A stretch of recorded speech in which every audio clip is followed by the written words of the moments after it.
I sat down with award-winning clinical psychiatrist Dr. Christian Heim from Australia to ask him hard questions about men's mental health so that you could have the answers. So let's get into it. Why do men suffer from alcohol abuse more commonly than women? I was doing research for the show and digging up facts and digging up questions, and I found that there seems to be a disproportionate amount of men who become alcoholics Yeah, as opposed to women. yeah. So that's something you can help us with. Yeah, and what I'm going to do is I'm going to follow on from anger because that's actually the two are connected. Now, firstly, however, let me just say that with alcohol, there is a genetic predisposition to not being able to handle alcohol for a lot of people, and people who know that about themselves. And we had a famous football coach here who knew that if he started to drink alcohol, he would have a dreadful life. And football in Australia is something where alcohol is part of the culture. So he actually had 4 footballers pin him down and a 5th pour some alcohol into his mouth, but it wouldn't pass his lips because he knew that that could be the end of his career. So if you know that you have a genetic predisposition to having problems with alcohol, it really is best not to take it at all. But let me get back to anger, because anger is an emotion that none of us are comfortable with. So what we do is we go, oh, I feel angry. I don't want to feel this. What can numb down my feelings? Alcohol. Alcohol can do that.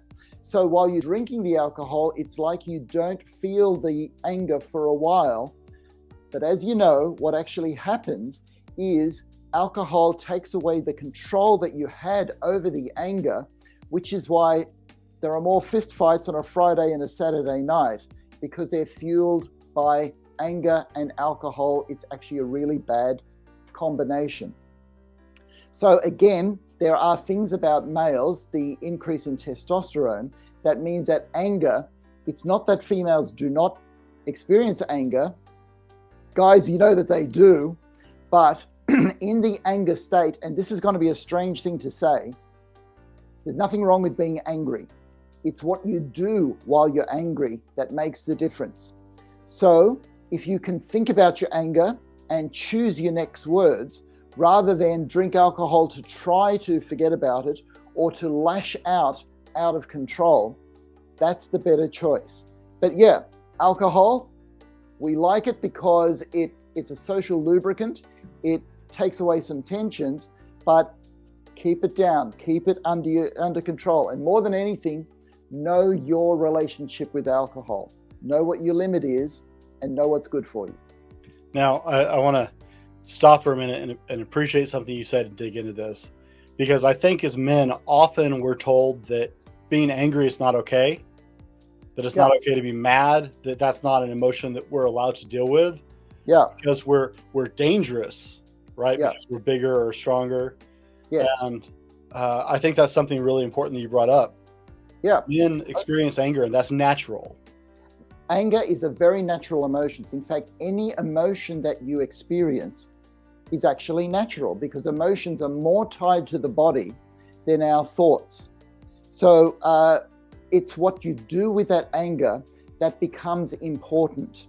So in other words, anger, if you know that you're angry, there's a good side of that, because you would want to be able to turn the same energy of anger into determination to get something done. And anger is what gets us to do things that we believe is right. It's actually anger that drives us to get it done. So determination and anger are actually very, very linked. So it's not so much the anger, but what we do with it that becomes quite important, Brent.